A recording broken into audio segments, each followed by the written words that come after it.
Hello दोस्तों, आप लोग कैसे हैं। आशा करते हैं आप लोग ठीक होंगे। आज हम क्लास 7 जियोग्राफी में पर्यावरण चैप्टर की चर्चा करेंगे। देखिए, लंबी छुट्टियों के बाद जब रवि स्कूल जा रहा था तब उसने देखा कि उसके स्कूल के निकट खेल के मैदान में खुदाई हो गई थी। वहीं एक मैदान उनके खेलने के लिए वहां पर था। ठीक है, मतलब एक लड़का था जिसका नाम रवि था और वो मतलब स्कूल के पास जो खेल का मैदान था उसकी खुदाई हो रही थी और मतलब खेलने के लिए वही एकमात्र खेलने का स्थान था।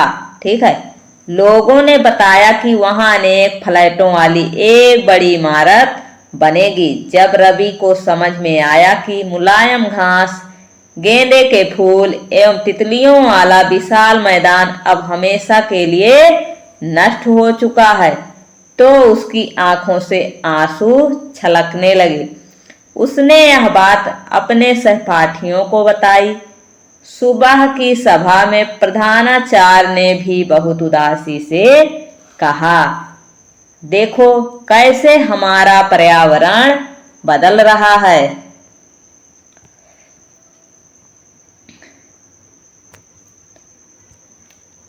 कक्षा में पहुंचकर रवि ने अपने शिक्षक से पूछा, पर्यावरण क्या है? जो कुछ भी आप अपने आसपास देखते हैं, मतलब जो कुछ भी आप अपने आसपास देखते हो। शिक्षक ने बताया, पर्यावरण क्या है? जो कुछ भी आप अपने आसपास देखते हो। रवि ने कहा, इसका अर्थ है स्कूल भवन, मेज, कक्षा में रखी कुर्सियां, यहाँ तक कि खुला मैदान, सड़क, कूड़ा करकट, मेरे दोस्त, ये सभी हमारे पर्यावरण के अंग हैं। शिक्षक बोले, हाँ ठीक है। हाँ, शिक्षक ने कहा, लेकिन जरा रुको, कुछ वस्तुओं का निर्माण प्रकृति ने किया है, जैसे कि पर्वत, नदियां, पेड़, प्राणी। ठीक है, इन सब का निर्माण किसने किया है? प्रकृति ने किया है।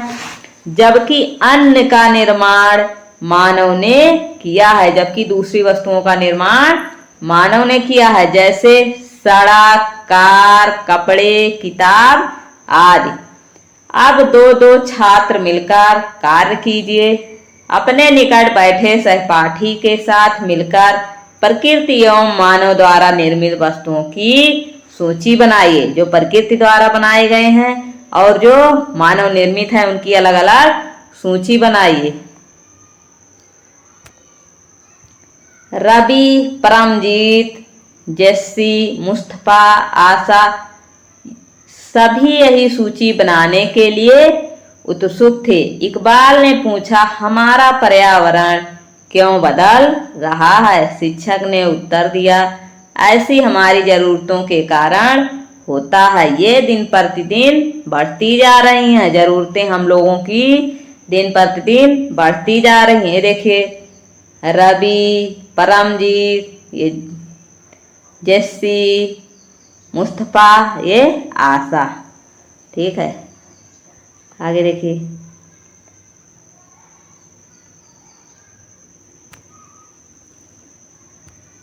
देखिए, ये देखिए पर्यावरण। पर्यावरण हमारे जीवन का मूल आधार है। यह हमें सांस लेने के लिए हवा, पीने के लिए जल, खाने के लिए भोजन एवं रहने के लिए भूमि प्रदान करता है। मानव इस प्राकृतिक पर्यावरण में कैसे परिवर्तन करता है?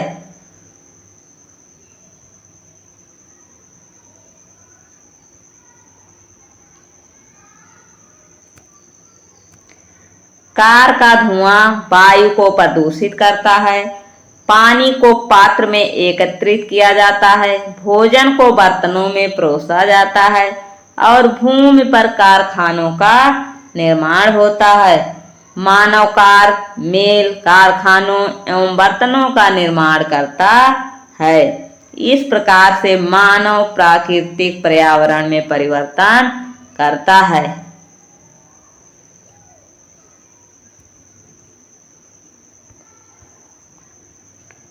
देखिए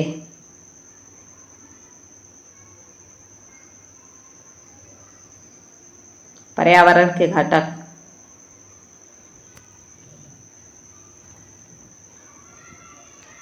देखिए ये जलमंडल है, ये वायुमंडल, ये स्थल मंडल, ये इमारत, ये पार्क, पुल, सड़क, स्मारक, उद्योग, ये सजीव जैवमंडल, ये सब क्या है? पर्यावरण के घटक हैं।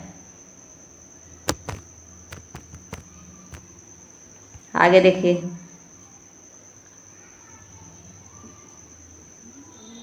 देखिए उद्योग भी पर्यावरण के घटक हैं। अब ये देखिए मानव निर्मित जो हैं इनको देखिए, देखिए ये एक व्यक्ति से परिवार, ठीक है, एक व्यक्ति है, जब 4 व्यक्ति हो गए मतलब एक घर के 4 व्यक्ति तो परिवार, और ये और अधिक व्यक्ति हो गए तो गांव के लोग तो एक समुदाय बन गया। ये देखिए कई प्रकार के धर्म, ये शैक्षिक, आर्थिक, राजनैतिक स्थिति, ये सब क्या है? पर्यावरण के घटक हैं।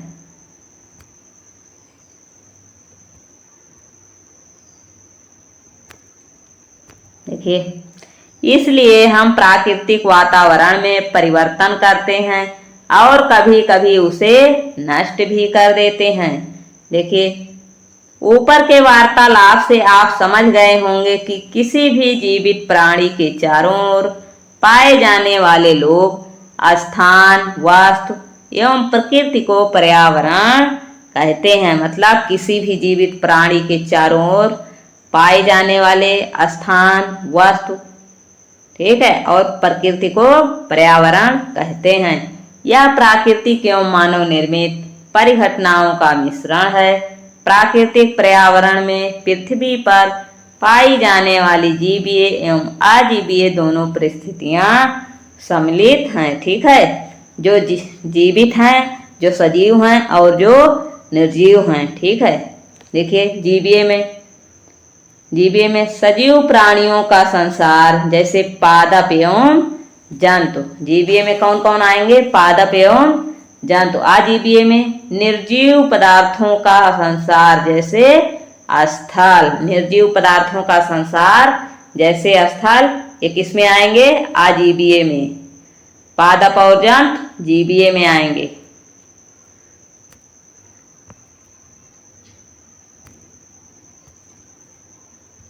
देखिए जबकि मानव पर्यावरण में मानव की परंपराएं, मानव की परस्पर क्रियाएं, उनकी गतिविधियां एवं उनके द्वारा बनाई गई रचनाएं सम्मिलित हैं। देखिए ये बहुत इंपॉर्टेंट है। देखिए पर्यावरण यानी एनवायरमेंट शब्द की उत्पत्ति फ्रेंच शब्द एनवायरोनेर या एनवायरोनेर से हुई है, जिसका अर्थ है पड़ोस, ठीक है, जिसका अर्थ क्या है? पड़ोस है। किस भाषा से हुई है? फ्रेंच भाषा से, ठीक है। देखिए प्राकृतिक पर्यावरण भूमि, जल, वायु, पेड़ पौधे एवं जीव जंतु मिलकर प्राकृतिक पर्यावरण बनाते हैं। प्राकृतिक पर्यावरण में भूमि, जल, वायु, पेड़ पौधे एवं जीव जंतु, ये सब क्या है? प्राकृतिक पर्यावरण है। स्थल मंडल, जल मंडल, वायुमंडल एवं जैव मंडल से आप पहले से ही परिचित होंगे। आइए अब हम इनके संबंध में कुछ और तथ्यों की जानकारी प्राप्त करते हैं। पृथ्वी की ठोस परपटी या कठोर ऊपरी परत को स्थल मंडल कहते हैं। जिस पर हम लोग रहते हैं वही क्या है? स्थल मंडल है, पृथ्वी की ऊपरी परत। यह चट्टानों एवं खनिजों से बना होता है। पृथ्वी की ऊपरी परत चट्टानों एवं खनिजों से बना होता है एवं मिट्टी की पतली परत से ढका होता है। यह पहाड़, पठार, मैदान, घाटी आदि जैसी विभिन्न स्थलाकृतियों वाला विषम धरातल है, ठीक है। कौन कौन? पहाड़, पठार, मैदान, घाटी, अनेक प्रकार की स्थलाकृतियां इस पृथ्वी पर पाई जाती हैं। ये स्थलाकृतियां महाद्वीपों के अलावा महासागर की सतह पर भी पाई जाती हैं। ठीक है, ये स्थलाकृतियां महाद्वीप के अलावा महासागर की सतह पर भी पाई जाती हैं।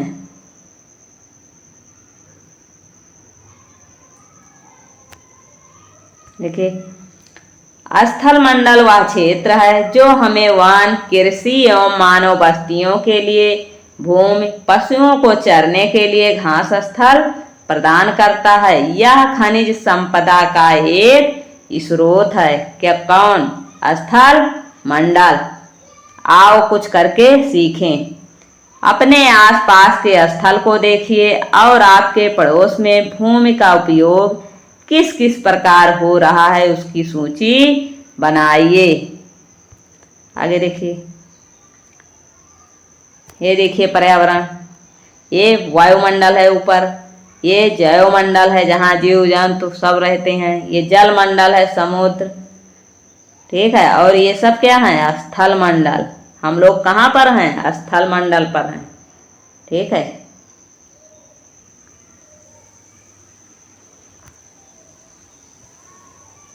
देखिए, आओ कुछ करके सीखें। अपने घर एवं स्कूल में आप जो पानी उपयोग करते हैं वो कहाँ से आता है? हमारे दैनिक जीवन में पानी के विभिन्न उपयोगों की सूची बनाइए। क्या आपने किसी को पानी व्यर्थ करते देखा है? तो कैसे देखा है?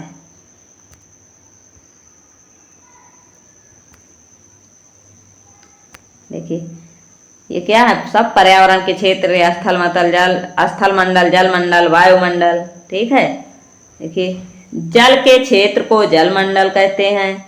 या जल के विभिन्न स्रोतों जैसे नदी, झील, समुद्र, महासागर आदि विभिन्न जलाशयों से मिलकर बनता है। ठीक है, जलमंडल कैसे बनता है? नदी से, झील से, समुद्र से और महासागर से। यह सभी प्राणियों के लिए आवश्यक है। जल क्या है? सभी प्राणियों के लिए आवश्यक है। पृथ्वी के चारों ओर फैली वायु की पतली परत को वायुमंडल कहते हैं। पृथ्वी के चारों ओर जो वायु फैली रहती है उसकी पतली परत को क्या कहते हैं? वायुमंडल कहते हैं। पृथ्वी का गुरुत्वाकर्षण बल अपने चारों ओर के वायुमंडल को थामे रखता है। ठीक है, पृथ्वी का जो गुरुत्वाकर्षण मतलब पृथ्वी में जो गुरुत्वाकर्षण शक्ति है वो अपने चारों ओर के वायुमंडल को थामे रखता है। यह सूर्य की झुलसाने वाली गर्मी एवं हानिकारक किरणों से हमारी रक्षा करता है। कौन? वायुमंडल। देखिए, आओ कुछ करके सीखें। स्कूल जाते समय आसमान को देखें, ध्यान दें कि एक दिन कैसा है, मतलब ध्यान दें कि दिन कैसा है। वर्षा हो रही है या आसमान में बादल हैं, तेज धूप है या कोहरा है। ठीक है,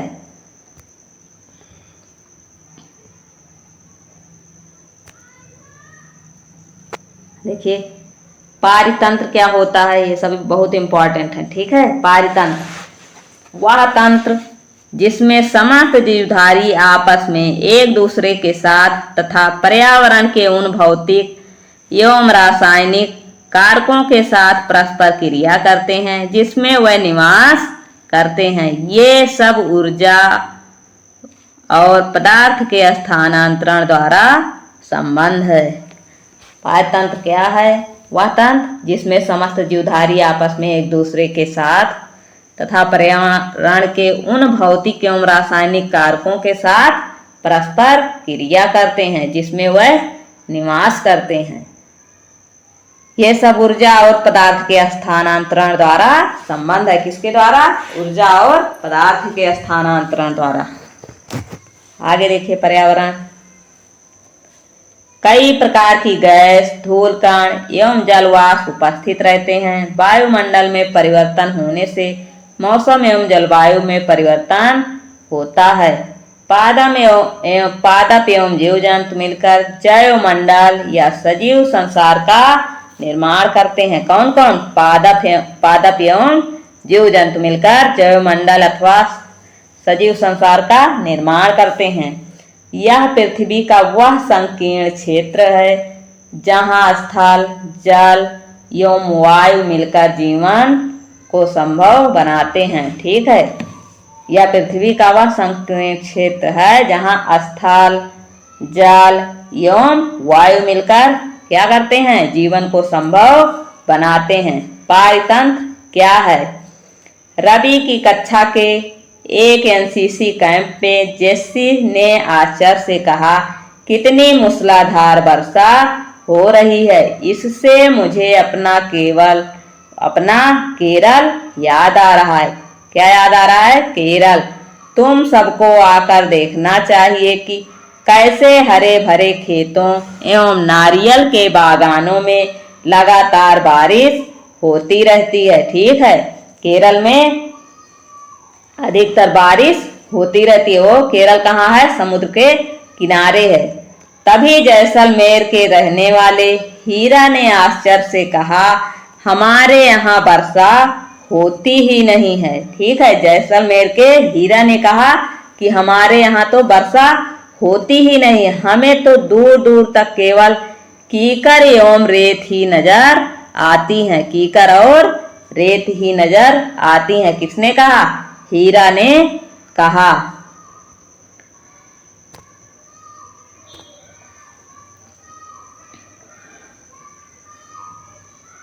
लेकिन वहां ऊंट भी तो मिलते हैं, रवि ने कहा वहां तो ऊंट मिलते हैं। आओ कुछ करके सीखें।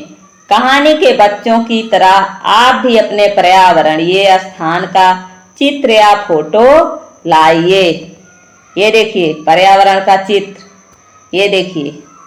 ठीक है, एक ताल का पारतंत्र है। ये क्या है? एक तालाब का पारतंत्र है। तालाब को ताल भी कहते हैं। ठीक है, देखिए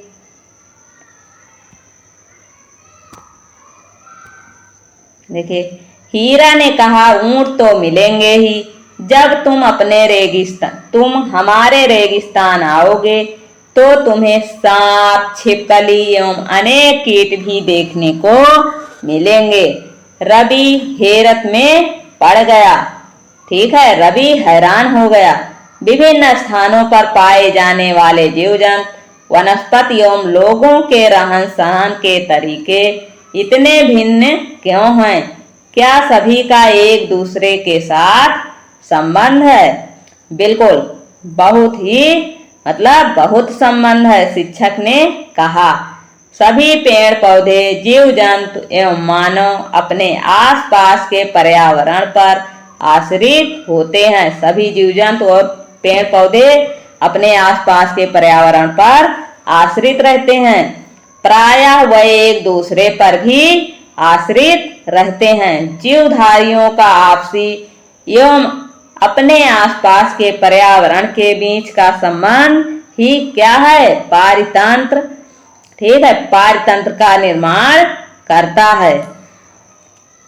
अधिक वर्षा वाले वन, घास स्थल, रेगिस्तान, पर्वत, झील, नदी, महासागर एवं छोटे से ताल का भी एक पारितंत्र हो सकता है। ठीक है, किसका किसका?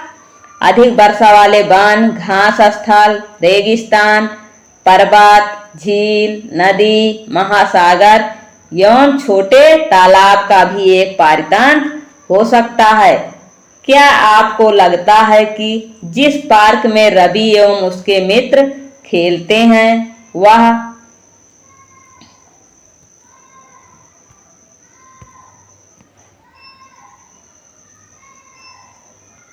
वह भी एक पारितंत्र है? ठीक है, जिस पार्क में रवि और उसके मित्र खेलते हैं वह भी क्या है? एक पारितंत्र बनाता था। ठीक है, वह भी एक पारितंत्र बनाता था। मानवीय पर्यावरण देखिए, मानवीय पर्यावरण, मानव अपने पर्यावरण के साथ पारस्परिक क्रिया करता है। पारस्परिक क्रिया करता है और उसमें अपनी आवश्यकता के अनुसार परिवर्तन करता है। प्रारंभिक मानव ने स्वयं को प्रकृति के अनुरूप बना लिया था। उनका जीवन सरल था। जो पहले मानव थे वो क्या किए थे? प्रकृति के अनुरूप अपना जीवन बना लिए थे। तो उनका जीवन कैसा था? सरल था। एवं आसपास की प्रकृति से उनकी आवश्यकताएं पूरी हो जाती थी। समय के साथ कई प्रकार की आवश्यकताएं बढ़ी। समय के साथ क्या हुआ? कई प्रकार की आवश्यकताएं बढ़ी। मानव ने पर्यावरण के उपयोग और उसमें परिवर्तन करने के कई तरीके सीख लिए। ठीक है, किसमें? पर्यावरण में परिवर्तन करने के कई तरीके सीख लिए।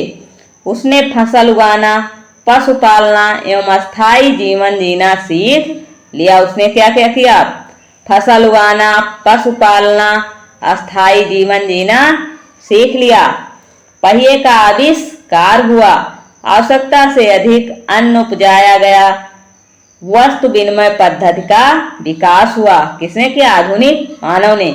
व्यापार आरंभ हुआ एवं वाणिज्य का विकास हुआ। क्या हुआ? व्यापार भी प्रारंभ हुआ और वाणिज्य का विकास हुआ। औद्योगिक क्रांति से बड़े पैमाने पर उत्पादन प्रारंभ हो गया। औद्योगिक क्रांति हुई और बड़े पैमाने पर उत्पादन प्रारंभ हो गया। परिवहन तेज गति से प्रारंभ हुआ। सूचना क्रांति से पूरे विश्व में संचार सहज और द्रुत हो गया। क्या आप जानते हैं कि आप गर्मी में रसीला तरबूज एवं सर्दी में भुनी हुई मूंगफली खाना क्यों पसंद करते हैं? प्राकृतिक एवं मानवीय पर्यावरण के बीच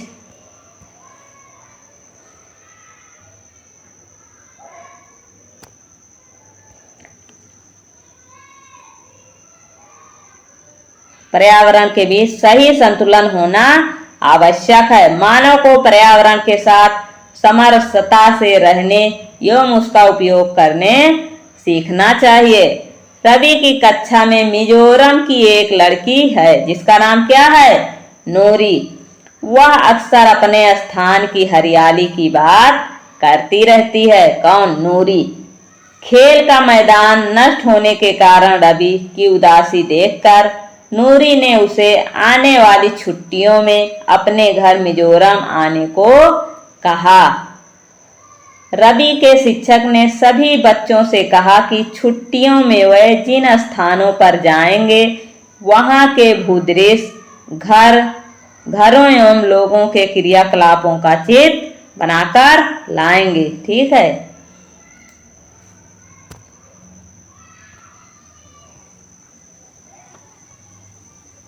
ये देखिए, क्या आप जानते हैं? बहुत इंपॉर्टेंट है, हर परीक्षा में यह प्रश्न पूछा जाता है। प्रत्येक वर्ष 5 जून को विश्व पर्यावरण दिवस मनाया जाता है। ठीक है, किस दिन? 5 जून को। कौन सा दिवस? पर्यावरण दिवस। देखिए शब्दावली में वस्तु विनिमय पद्धति क्या है? यह वस्तुओं की अदला बदली का व्यापार है जिसमें धन का प्रयोग नहीं होता। वस्तु के बदले वस्तु। ठीक है, ये देखिए, ये वस्तु के बदले वस्तु बदल रहे हैं। ये देखिए। ठीक है, आगे देखिए। आओ कुछ करके सीखें। अपने पड़ोस के किसी बुजुर्ग व्यक्ति से बात करें और निम्न जानकारी प्राप्त करें। जब वह आपकी उम्र के थे तब उनके आसपास कैसे पेड़ थे?